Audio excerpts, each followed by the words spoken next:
कोल्हापुरात हसन मुश्रीफांना दणका, सांगोल्यात शहाजी पाटलांना धक्का, तिकडे शिरूर पट्ट्यात वळसे पाटलांना धक्का। बीआरएसने महाराष्ट्राच्या ग्रामपंचायतीत आपलं खातं उघडलं तर शरद पवार गट आणि उद्धव ठाकरे गट ग्रामपंचायतीत निवडणुकीत सगळ्यात तळाला। भाजप 1 नंबरला तर अजित पवार गटाची ग्रामपंचायत निवडणुकीत महाराष्ट्रात सरशी। सकाळपासून टीव्हीवरच्या बातम्या पाहिल्या आणि सोशल मीडियावरचे स्टेटस पाहिले तर ग्रामपंचायतीच्या निवडणुकीच्या निकालांचा धुरळा आपल्याला पाहायला मिळतोय।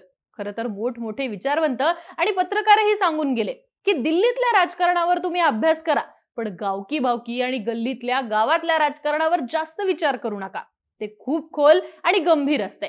तर झालंय असं की महाराष्ट्रातल्या 2359 ग्रामपंचायतीची निवडणूक ही काल पार पडली आहे। या निवडणुकीनंतर आता ग्रामपंचायतीच्या निकालावरती राज्याच्या सत्तेचे अंदाजही लावले जात आहेत। या ग्रामपंचायतीत निवडणुकीत मतदारांनी भाजप शिंदे गट आणि अजित पवार गट यांच्या युतीला स्पष्टपणे कौल दिला असून निम्म्यापेक्षा जास्त ग्रामपंचायतीवरती महायुतीचेच उमेदवार निवडून आलेत असा दावा महायुतीचे नेते करतायत। यामध्ये भाजप हा 1 नंबरचा पक्ष ठरला असा दावा भाजपचे नेते केशव उपाध्याय यांनी केलाय, तर चांद्यापासून बांद्यापर्यंत अजित पर्व असं ट्विट अजित पवार गटाचे आमदार अमोल मिटकर यांनी केलंय। हा व्हिडिओ बनवेपर्यंत भाजप 174, शिंदे गट 95, अजित पवार गट 118, शरद पवार गट 46, ठाकरे गट 32 तर काँग्रेसने 56 ग्रामपंचायतीवरती यश मिळवल्याचे निकाल आलेले आहेत। थोडक्यात या निवडणुकीत शिंदे फडणवीस पवार जिंकले आणि महाविकास आघाडी सपशेल हरली असं चित्र सांगितलं जाते।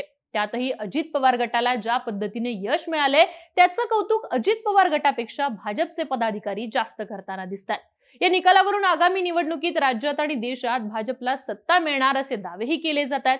पण या सगळ्या ग्रामपंचायत निकालाच्या गोंधळात आमच्या अनेक भिडूंनी विचारलं की ग्रामपंचायतीत पक्ष नसतो, पक्षांचं चिन्हही नसतं, तरी हे सगळे पक्ष आम्ही जास्त जागा जिंकल्या असे दावे का करतात? याच प्रश्नांची उत्तरं या व्हिडिओमधनं पाहूयात। नमस्कार, मी आरती आणि तुम्ही पाहताय बोल भिडू। आता आपला यातला पहिला मुद्दा, ग्रामपंचायतीत निवडणुकीत पक्ष नसतोय तर काय असतं, तर थेट स्वतःचं पॅनल असतं।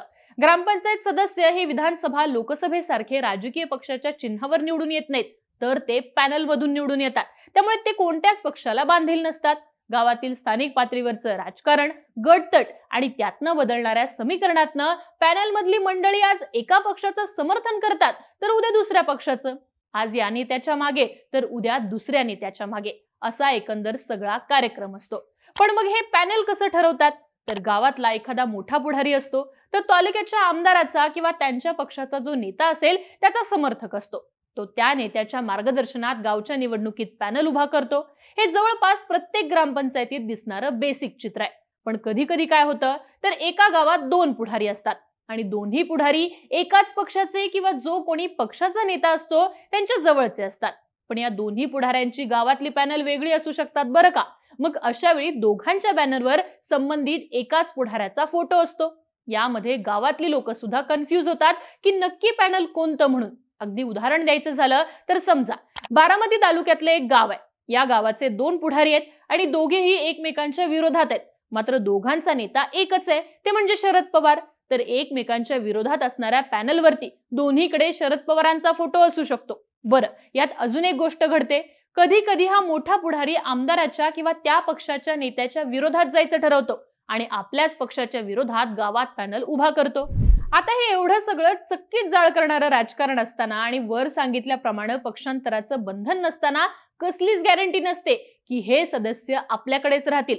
पण तरीही आज ग्रामपंचायतीच्या निवडणुकांचा निकाल लागल्यापासून जो तो पक्ष अगदी फुल कॉन्फिडन्स मध्ये दावा करतोय की आम्हाला एवढ्या जागा मिळाल्या, तेवढ्या जागा मिळाल्या, या जिल्ह्यात आम्ही 1 नंबरला आहे, त्या जिल्ह्यात आमचं वर्चस्व आहे, आणि ते देखील कायद्यानं राजकीय पक्षाच्या चिन्हांवर ग्रामपंचायतीच्या निवडणुका लढवता येत नसताना।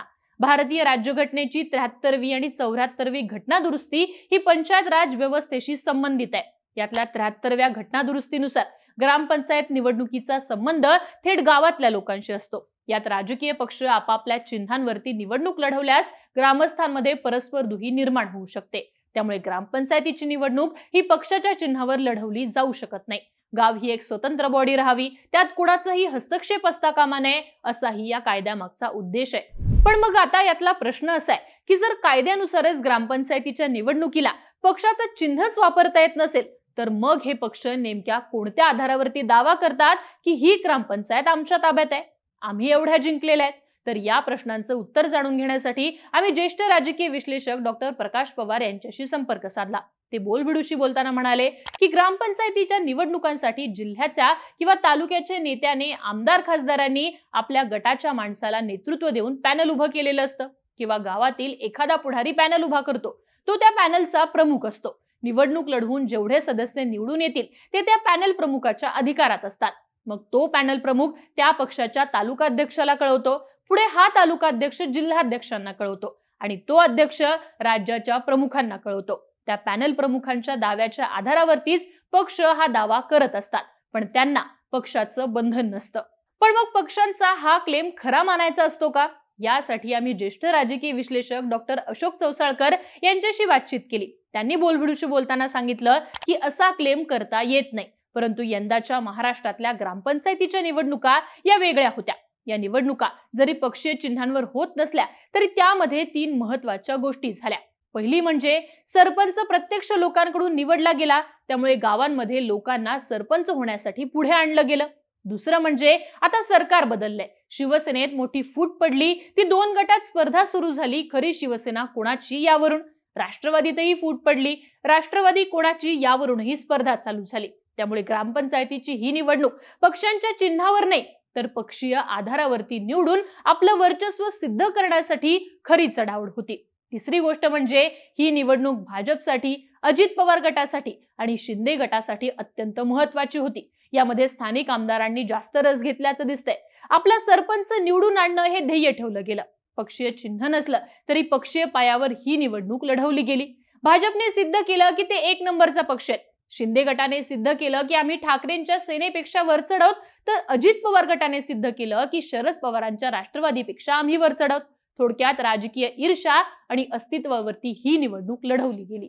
म्हणजे काय तर कोणताही एक पक्ष ग्रामपंचायतीच्या निवडणुकीत आम्ही किती जागा जिंकल्या असा थेटपणे क्लेम करू शकत नाही, परंतु यंदाच्या निवडणुकीत राजकीय ईर्ष्येसाठी या निवडणुकीला जास्त प्रमाणात तसं स्वरूप देण्यात आलं. आता यातला शेवटचा प्रश्न की माध्यमं ग्रामपंचायत निवडणुकीच्या निकालाच्या बातम्या कोणत्या आधारावर लावतात? तर याचं उत्तर देताना सातारा पुढारी आवृत्तीचे संपादक हरीश पाटणे म्हणतात की माध्यमांकडे येणारे निकाल हे पक्षांकडून येणारे असतात. म्हणजे साताऱ्यात सांगायचं तर कसं, तर पक्ष एक चार्ट काढतात आणि त्यात अगदी स्पष्टपणे नमूद करतात की पक्षाला विधानसभा मतदारसंघनिहाय किती जागा मिळाल्या, किती ग्रामपंचायती मिळाल्या. त्यावरूनच वर्तमानपत्र बातम्यांमधून दावा करतात की या पक्षाने इतक्या ग्रामपंचायती जिंकल्या. पण 5-6 गावं असतात, आम्ही या पक्षाकडून आहोत, त्या पक्षाकडून आहोत असंही सांगतात. त्यामुळे 100% पक्षनिहाय आकडा आपण सांगू शकत नाही, पण 70% पक्षनिहाय आकडा मात्र आपण सांगू शकतो. म्हणजे थोडक्यात काय सांगायचा मेन मुद्दा असा आहे की आज टीव्हीवरती तुम्ही जे ग्रामपंचायत निवडणुकीच्या निकालांचे पक्षांचे आकडे ऐकलेत, जे ऐकताय आणि उद्या पेपरमध्ये जे आकडे तुमच्याकडून वाचले जातील ते केवळ पक्षांनी केलेले दावे आहेत. खरं मैदान तर निवडून आलेल्या सदस्यांच्याच हातात असणार आहे. पक्षांच्या ऐवजी ते कसं म्हणतील तसं गावचं राजकारण चालत असतंय. बाकी ग्रामपंचायतीच्या निवडणुकीतल्या निकालांबाबत पक्षांनी केलेले हे दावे तुम्हाला खरे वाटतात का? तुमच्या ग्रामपंचायतीचा आज निकाल काय आलाय? आम्हाला कमेंट बॉक्समध्ये लिहून नक्की कळवा आणि अशाच माहितीपूर्ण व्हिडिओसाठी बोलबिडूच्या YouTube चॅनलला सबस्क्राईब करायला विसरू नका.